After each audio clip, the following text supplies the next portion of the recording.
So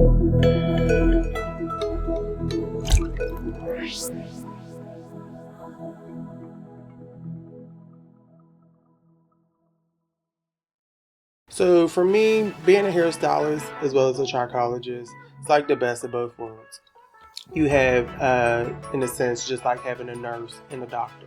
You know, the nurse is at the bedside, just like the hairstylist. I feel like I'm at the bedside. I'm behind the chair. I get a chance to see firsthand, what exactly I'm looking over and now analyzing in that scalp. But then with trichology, just like the doctor, now I'm here to treat and heal, and help you to discover what is the root cause of your issue. Um, so to me, that's how I would equate being a hairstylist as well as a trichologist at the same time.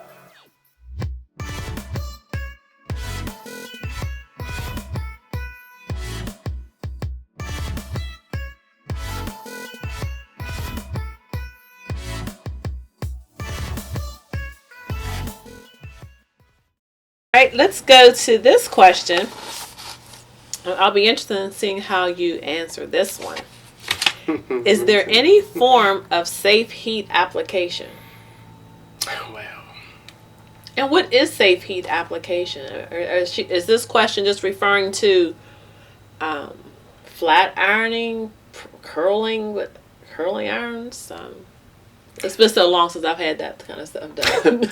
well, what I'm going to say to you is I don't know what they mean by that, right? Because, they wrote these questions out and I didn't really, we didn't peer at it or anything. But, okay, let's start with the sunlight, right? The sunlight, which is a natural thing, we need the sun. We need it to sustain life, period. Without the sun, there's no life, right? So, but the sun can burn. Mm-hmm. It can burn your skin. It also can burn your hair. It can decolorize your hair if it sat in the sun too long. I have clients who their hair goes through different color phases because the seasons. Mm-hmm. In the cooler seasons, their hair darkens up, but in the warmer seasons, because they're outside more, it lightens up.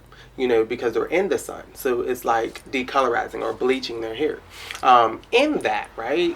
It's kind of like burning, certain energy, that pigment energy. So it's removing, right?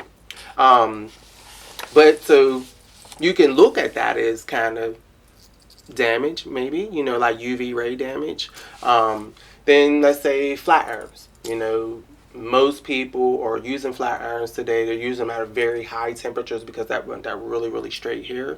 Now, yeah, you're actually breaking bonds in the hair, to produce that form, for going from curly, wavy to straight. You have to break a bond to reform the hair, and then it sets in that, and it'll remain in that position until broken again, right? But sometimes you have something called thermal damage, and once that damage occurs, it never resets, right? But that doesn't mean that the hair falls out. It can still keep its position on the scalp, but it's now damaged hair. Okay. You have blow dryer heat, right?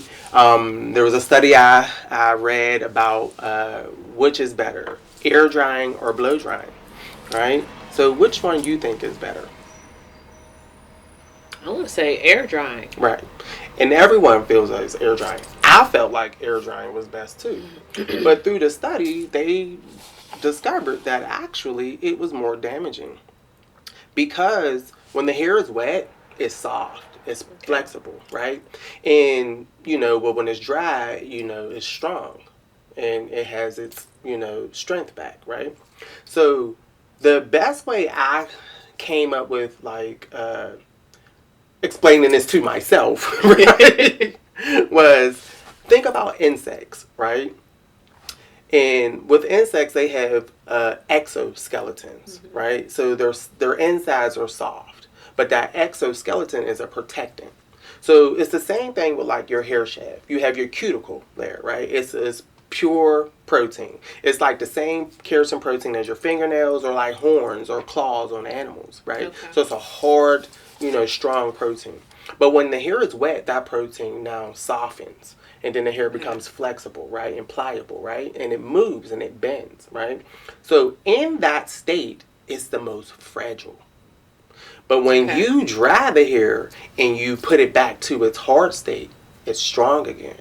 So the hair was breaking in the wet state because it was in that state, soft, fragile state for too long. So any manipulation and like styling, it was breaking the internal layers down in the hair. But when the hair Interesting. was, reformed back to its dry state, it was stronger again. So in that, that was the best way I can explain that to myself. So I don't really know if there really is, a safe heat, application to the hair, but I think there's just different degrees. And so it's like at high temperatures, it's going to be more damaging. At lower temperatures, it's going to be less damaging. And then really it's just a matter of waiting to see what happens, And then where does the hair start, in its condition prior to that heat application? So that's really a hard question. And I really feel like it would be case by case. Okay. How can I grow my edges back? Somebody wants to know that. Okay. Again, this is case by case, right? Where do we start? Where are we starting at, right? Let's let's interject your situation in this, if you don't Okay, mind. sure. So you had a situation, right, with Yes. your edges, right? And at breakfast one day, I'm looking at your hair. I'm like, let's talk about your edges.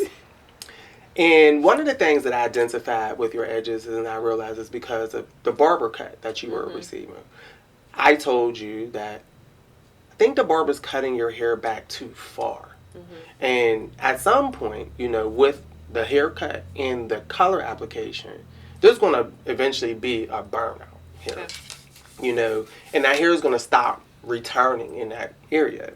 But then furthermore, I then instructed that you use better products and take a supplement system, right? Yes. To address the inflammation that's happening in the follicle and stop pushing your hairline back, so that way it has the opportunity to be at its full potential, right? Right. So, but there was a starting point, and it took months for that hair to fill back in. But now you have more education and understanding of what's actually going on. Correct. So with your starting point, that's where you were at. And that's the same thing I would say for any individual. Where are we starting, right? Then now, what's creating this recession? What are you doing to make your hair thin? If that hair is naturally less dense in everyone's scalp. Some people have hair lines down to their eyebrows, right? But not normally, not everyone has that situation. But what are you doing to create that situation? Let's address that, So here's where we're starting at. Here's what's actually creating that. So now let's remove that and allow the edges to do what they naturally do, which is grow. Nourish from the inside out and let nature take its course. So that's how I would say how you can regrow your edges back. But once there's follicle scarring, that's it. They're not coming back. Well, I would add to that, if you notice that your edges are getting thin, go see a trichologist. Thank you. Of course. Let's see. Well, this next question, I think you sort of touched on this. This question is, what are some common habits that can cause tension to the hair? Well, ponytails, braids, headbands, wigs with tight, bands in them, or any wig that's going to be putting any tension or pressure on the hairline.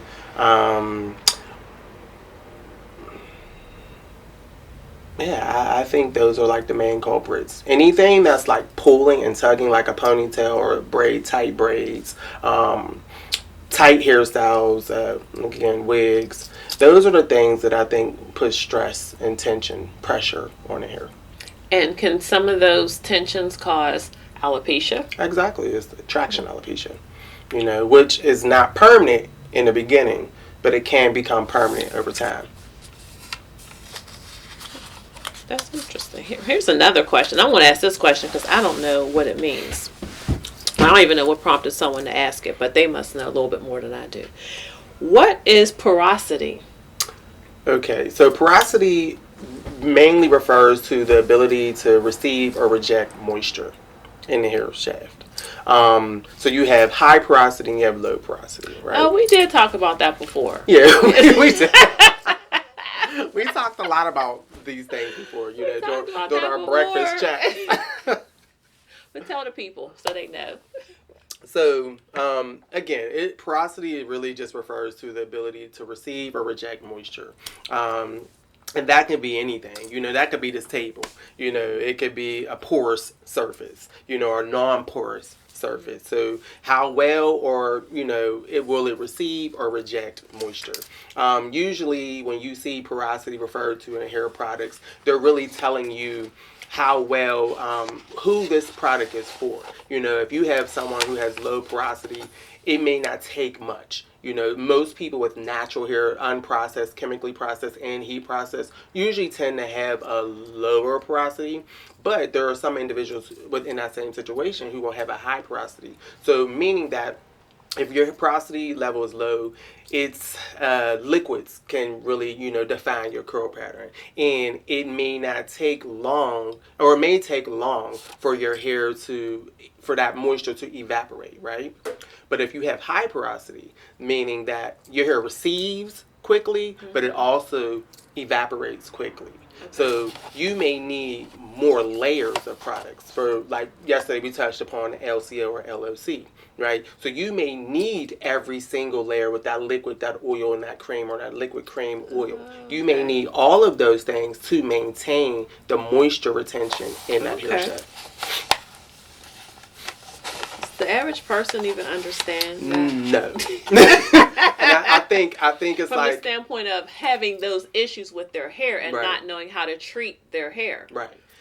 I don't think the average person understands that aspect, but I think the average person understands what happens to their hair. They'll realize and recognize, okay, my hair may take all day to dry, versus my hair may only take a half an hour to dry. So if I don't, my hair's going to dry out. Right. And that's not necessarily true, from an internal standpoint, but that surface, liquid has evaporated, right? That doesn't mean that your hair is dried out, though. But it may not retain that product, or that moisture, or that moistness from that product very long. Right, and so that would lead people to maybe use the wrong products if they don't really understand the porosity of their hair. Or overuse products, products. Yeah. I'm sure I've been guilty of that. We all have. Sure, I've been guilty of that. Here's an interesting question. When you have hair, you know what? I'm probably going to have to try to rephrase this one because I think they have two questions going on in one. Okay. And I didn't really read these questions. I mean, I didn't. Sorry.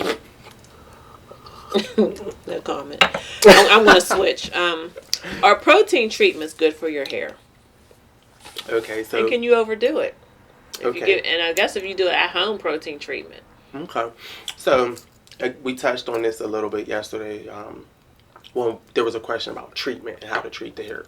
So, I definitely agree with protein treatments. So, yesterday we touched upon treatment in the styling, smoothing aspect of it, but then we touched upon treatment in just the conditioning, replenishing aspect of it. So I think both of them have a place, right? But I've always through my career have administered protein treatments, and usually with the individuals who receive chemical services, whether that be relaxer or color. I've always had to do this, and I felt like it was a good practice to keep because it's like I built the hair up before I broke it back down.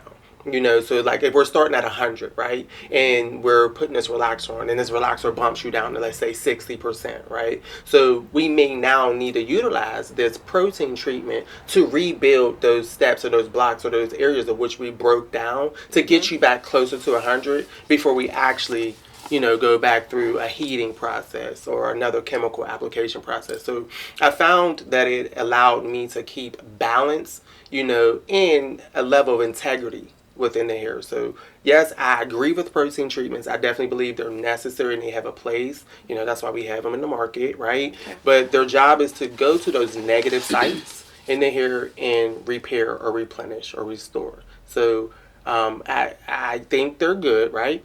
But yes, you can overdo them. So if you're someone, like you said, at home doing this and you don't really understand what you're doing, or you're only following a blogger, or Right. something, or some type of YouTuber, right? And you're just applying protein to your hair. Protein is also drying, so it can create, dry hair, brittle hair, which then results in breakage. So if you're not following up with that moisture replenishment, then you're not creating that balance. You're like lopsided. So it can be overdone. Oh, interesting. That's why you should have a stylist do it maybe more often. Right, or at least consult a stylist, or someone who is a hair professional, to get that regimen for you. Because again, like we just referred to porosity, how well your hair will receive this. Some people's hair, their cuticle hair is really, really tight. So the protein, and usually you should be using a liquid protein, because the molecules are smaller, so they can penetrate or get underneath that cuticle layer. We have cream proteins, which are gentler on the hair, so they're cream vehicles with protein in them. So they're going to offer some layer of protection, but usually that protection is going to refer more to where you have more porous sites in the hair shaft, so it'll penetrate those, but it may lay on top, which can still create smooth and evenness, but it depends which one should I be using for which time. So consult a professional to really get that, and get like a hair analysis, so to speak, first, and then move forward with your regimen. Okay, hair doctor.